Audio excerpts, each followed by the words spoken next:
Hey dance teachers, dancers, and lovers of all things dance, Miss Shauna here, ready to ring in the new year full of dancing with you.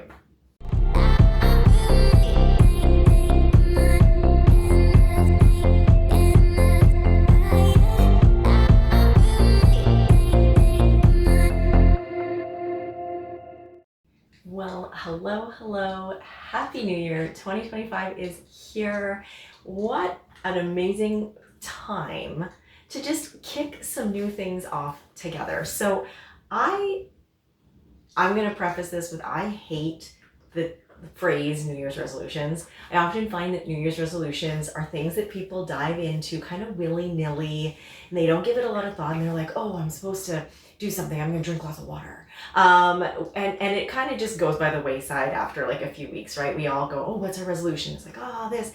But I love the idea of having 365 days of a year to just do amazing things.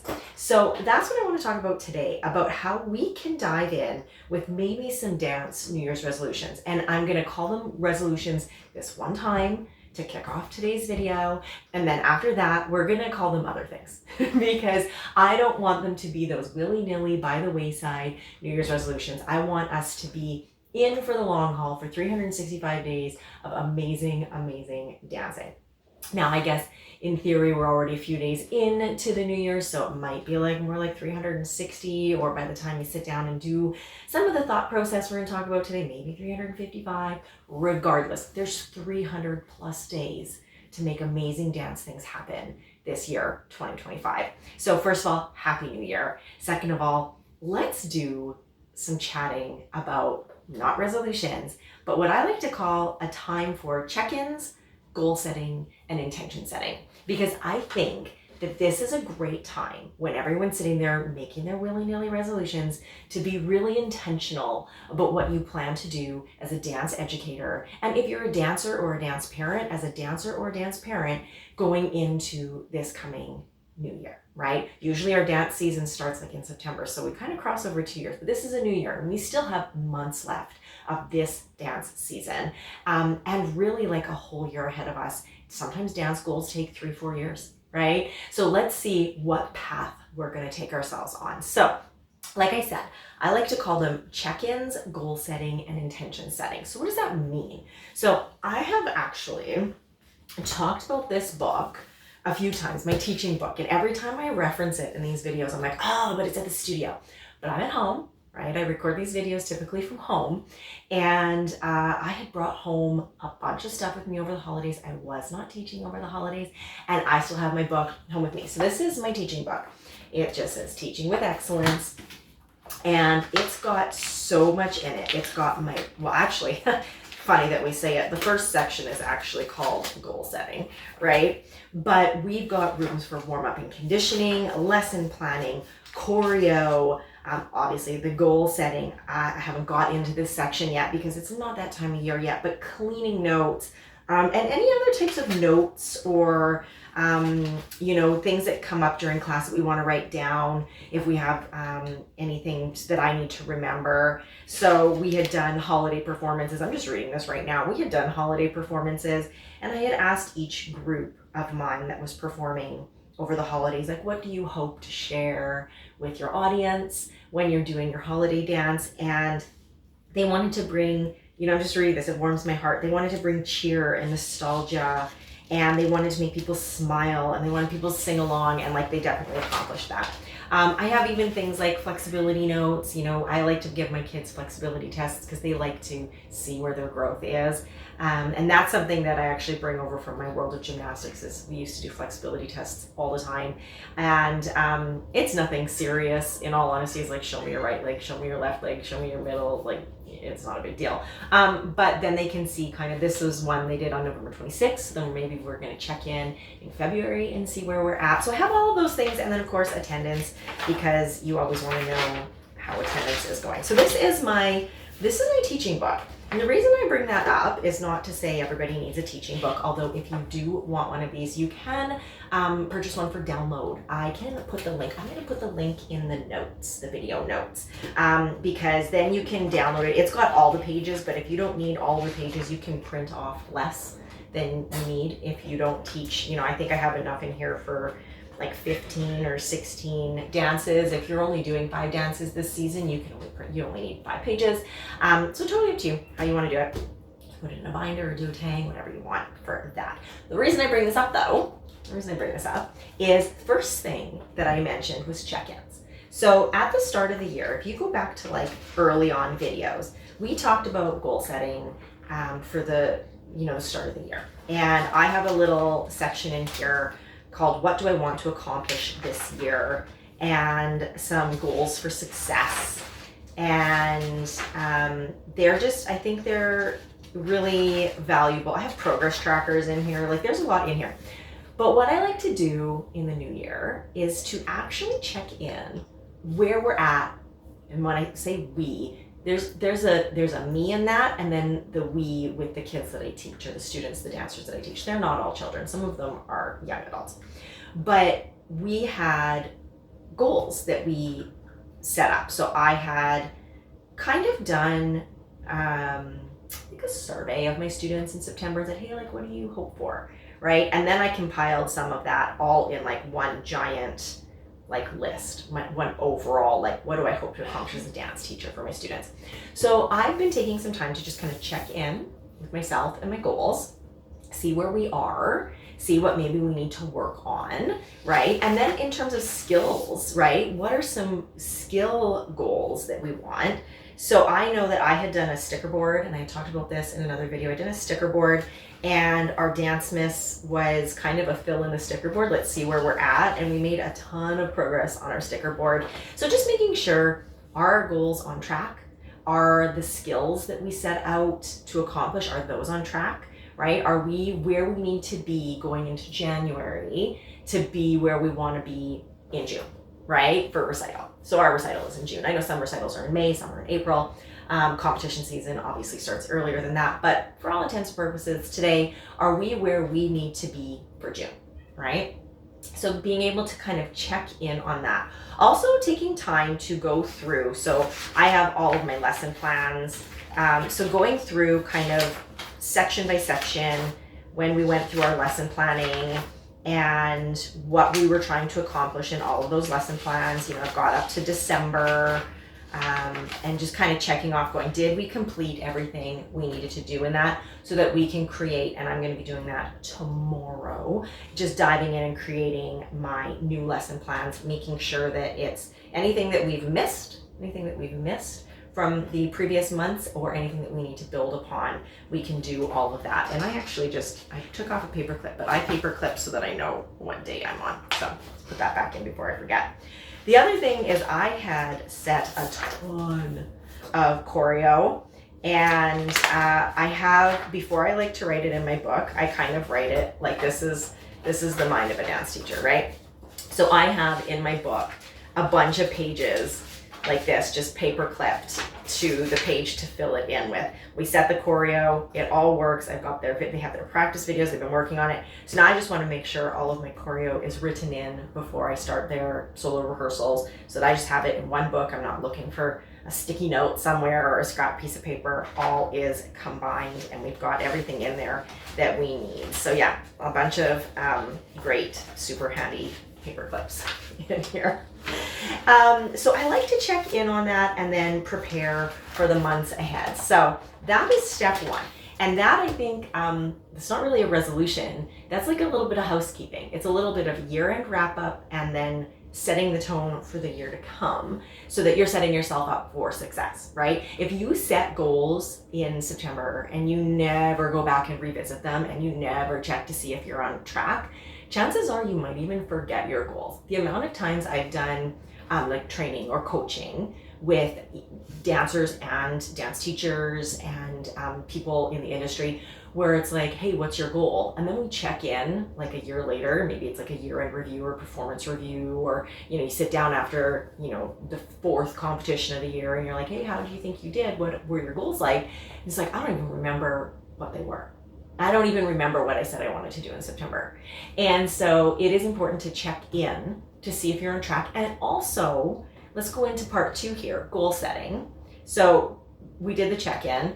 Going on from there, building on that, is there new goals, or are there new goals that you need to set or that you need to build on? Because goals change, right? Goal setting and goal accomplishment is fluid, right? Sometimes we set a goal and you're like, that was really cool in September, but X and Y and Z have happened since September, and now my goal has evolved, or maybe it's twisted a little bit, or it's gone through a fork in the road. It's still kind of the same goal. The framework is there, but it is so different now, right? And I think back to when my sister and I opened our dance studio. If we read our, I have done this, gone back and looked at our business plan from when we started to where we are now 15 years later.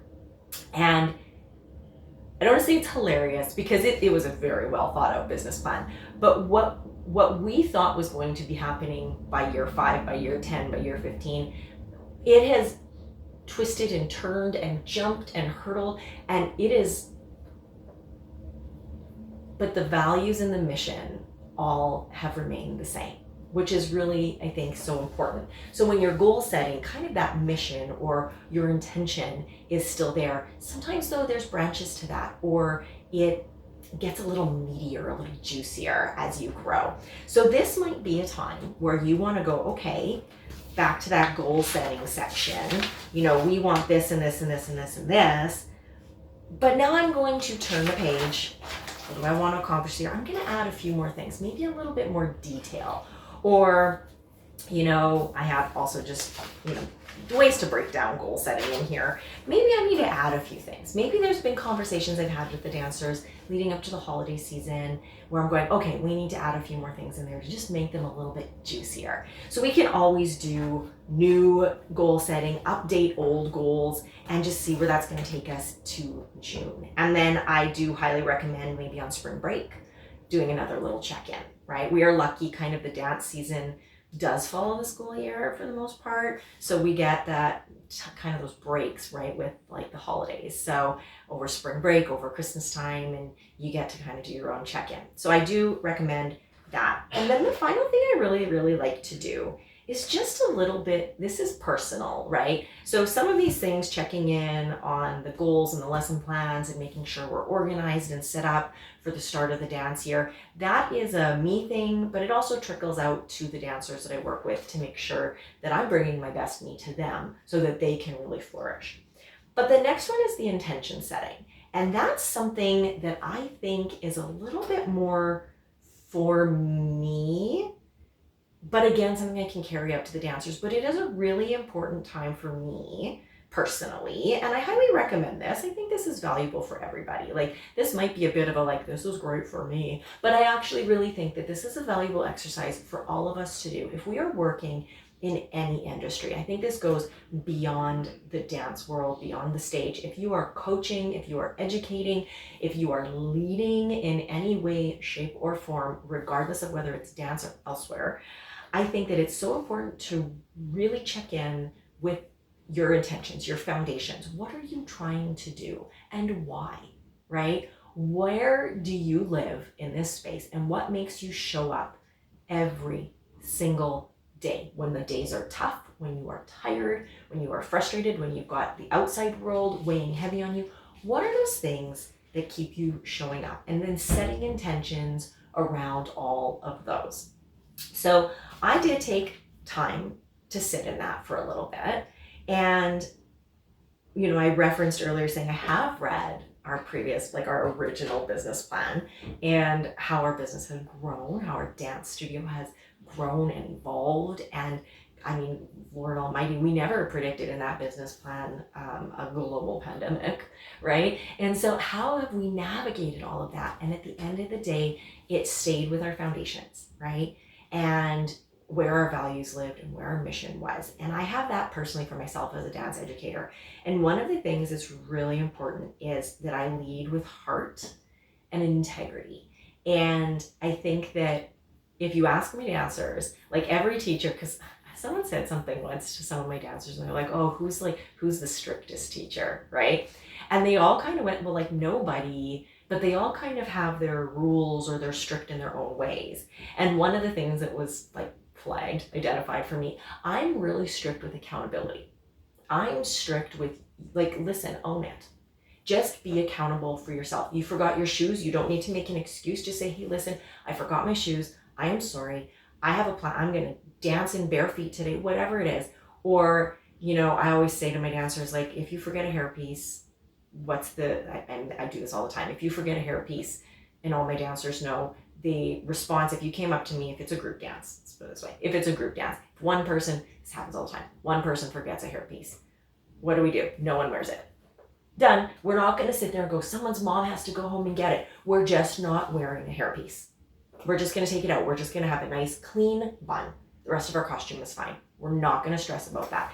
And so many of my dancers in the early days have panicked, going like, oh, I forgot a hairpiece. Someone tell Miss Shauna. And there's always the one like veteran dancer who's like, she's just going to tell us not to wear them. And then they're like, well, you tell her then.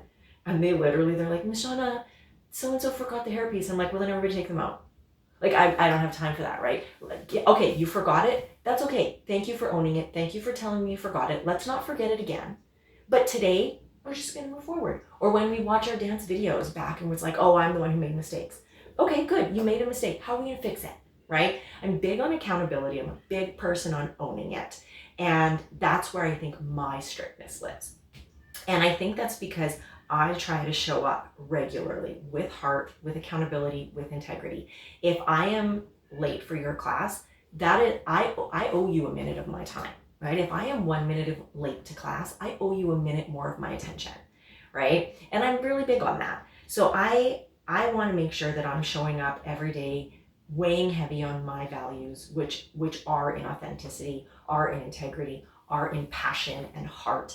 And, you know, I think just trying really hard, I don't even think it's trying hard. I think I just show up, not even putting this as like, work really hard to do this, but just putting my heart and soul into helping create another generation of dancers who can be amazing and do amazing things. And sometimes that means, and I wrote these down, sometimes that means there's some lessons I have to teach them. And I hope that I can show up and share these lessons with them. I hope that I can help them see that hard work is worth it, even if it's not easy. Because I've been noticing all around the world, people want to take the easy way out. We live in this instant world, insta filters, everything seems perfect, everything seems quick. And we don't realize that things take hard work. And sometimes it's not always fun. Dance should always be fun, but that doesn't mean you shouldn't work on it. Right? It shouldn't mean there can't be challenges along the way. And I want my dancers to see that hard work will pay off and it will be worth it. I want them to know that just like I choose to show up with authenticity and heart and passion, they can too. And those are also, you know, qualities or traits or things that you can bring to the stage that will make you such an amazing performer, right? Such an amazing performer. I also want them to learn the most important person to trust in you is you, right? Trusting in yourself.